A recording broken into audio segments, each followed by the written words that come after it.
doing another tag. It'd be chaotic, but I'm not a straight up heathen. Hey guys, welcome back to a page in the chapter, or welcome if you are new here. My name is Paige. I like to read a lot of books and then talk about them here on this channel with you guys, even though I very rarely say anything coherent or valuable. This is all just for fun. Today I'm going to be doing the reading habits tag. I have seen this floating around on BookTube for a while, but I've never actually done it, and I'm just really in the mood for tags at the minute. A lot of my most recent videos have been tag videos, but they're just so fun to do. If you guys have liked what you've seen so far, or you've seen some of my other videos and you want to stick around, then do please hit that big red subscribe button down below, and you can stay tuned for my future content. This is a good video for you to be watching right now because you can get to know a little bit more about me. So I have absolutely no idea who this tag was created by. If I find out, I will put it down in the description for you guys to go and check out their channel, because this is a fun tag, so clearly whoever created it is also very fun. Now we can get on into the questions. So the first question is, do you have a certain place at home for reading? The answer for this is no. In my uni room, the room I'm in right now that you are seeing, I pretty much only read on my bed because that's kind of the only comfy space in my room to read in, because it's a student room. But when I'm at home, I'll read in my study where you see me film, I'll read in my room, I'll read downstairs, or wherever I feel like sitting. If I want company or if I want a certain type of chair, I'll sit there. The next question is bookmark or random piece of paper. You tell me. I'm very much a bookmark kind of gal. I love collecting bookmarks, especially like weird and wonderful ones. This one is like my most recent purchase and it's really cool. It's like a pressed flower. I got this on Etsy. I will say, like, it's already like peeling. So yeah, I love collecting bookmarks and I use them all the time. Can you just stop reading, or do you need to stop after a certain chapter or a certain amount of pages? I do like to get to the end of a chapter, and I've noticed a lot recently I will push through till the end of a chapter, but normally I will just stop whenever I want to. I think it's quite nice to finish at the end of a chapter. You're not just like in the middle of a page, you know, you don't have to find your place again, you just know that you're about to start the next chapter. So I think that's why I've started doing it. I don't really have set rules when I'm reading. If I want to stop, I'll stop. If I want to use a bookmark, I will. If I don't, I won't. You know, I kind of just go with my mood, which is also how I pick books, funnily enough. Do you eat or drink whilst reading? I don't eat whilst reading because I just don't have the coordination for that. How do people actually do that? You're like holding a book, but you need to turn the page, but you're holding a fork or like food or something, and like I could hold it in my left hand. I don't know. I couldn't really work out how to do that. But I do like to drink whilst I read. I pretty much solely drink tea when I read. I pretty much solely drink tea anyway. And this kind of feeds into the next question, which is like multitasking. Do you watch TV or listen to music whilst you read? I will listen to music and watch TV. Yeah, like I'll do either. But I particularly enjoy it when it's a really rainy day outside. I'll put my like dark academia playlist on, I'll have a cup of tea, and I will sit and I'll read, and it is literally the most perfect atmosphere. I did this whilst I was reading The Midnight Library, and I am about 60% sure that that might be why I love that book so much. I also do particularly like just sticking on like a random TV show that I've seen a million times in the background whilst I read.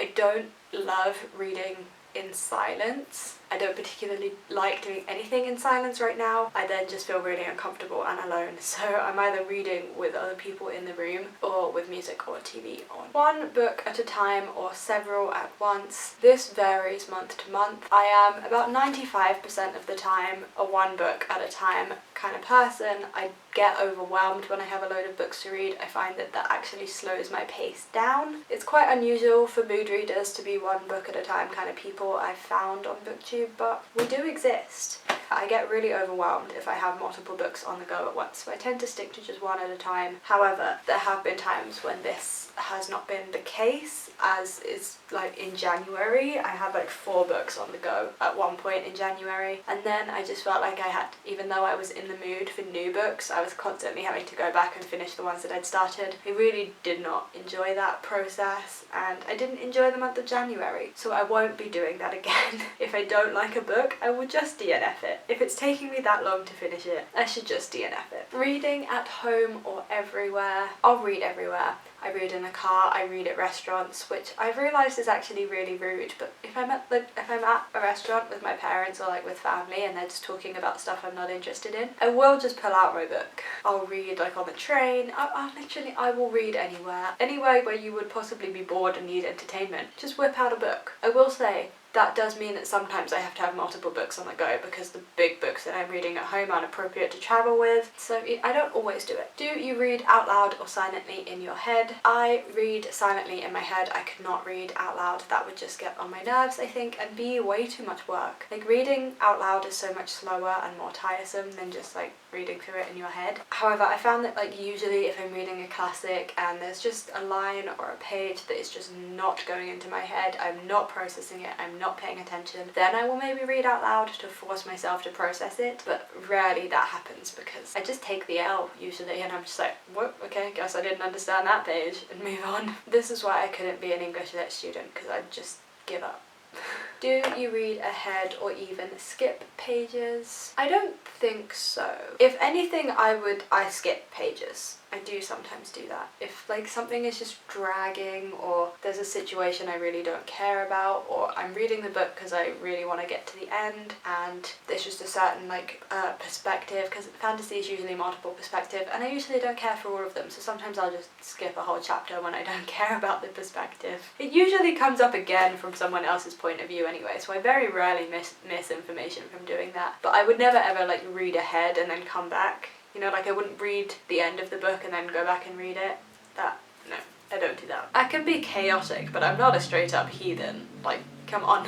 Number 10, do you break the spine or do you keep it like new? I feel like this is not within one's control. I don't know, maybe it's just like English bind-ups or the fact that in England we have more paperbacks than hardbacks. I can't control whether it breaks or gets a crease in the spine. They usually like end up getting creased before I can like help it or stop it. I'm not there like stamping on the book trying to break the spine. I'll try and keep my books looking as new and pretty as possible, but I don't care if the spine breaks. It's not something that's ever really bothered me or I try to control. It's just if it happens, it happens, and if it doesn't kind of vibe. And the final question is, do you write in your books? No, I do not, but I really wish that I did. I wish that I had like coherent, clever, nice thoughts to put into my books, but it's usually just really random like nonsense that no one ever needs to read again. And also there is just something in me that stopped me from writing in them. I literally have like a textbook. I got a textbook that was going to be useful for my dissertation, and it has been useful for my dissertation, and I really want to highlight bits of it, but something in me will not let me highlight the relevant bits. I'm just going to have to keep going to my tabs and finding the point on the page that I tabbed that page for. My brain just won't let me do it, and I don't know why, but I really wish that I could be that person. If you are that person, please teach me your ways. Please. And so that was my reading habits tag. I do hope you guys enjoyed and you got to know a little bit more about me. We've been doing a lot of get to know me type videos lately, but it's just been so long since I've done this kind of thing with you guys, and I don't know why I ever stopped. If you guys have done this tag or you want to answer some of these questions, do let me know down in the comments section, because I would love to get to know you guys better and learn if my habits are like normal or slightly strange. I feel like overall I'm pretty normal, but who knows? Maybe that last one about the annotating is kind of strange because I want to but I don't want to. Thank you very much for watching, especially if you made it this far. If you did make it this far, then maybe you would be interested in checking out some of my other videos and hitting that big red subscribe button to stay tuned for more upcoming content. I upload twice a week on a Wednesday and a Friday, so there's absolutely no shortage of book talk over here, so you may as well stick around if you've made it this far. I do really hope that you enjoyed, and I will see you for my next video. Bye guys.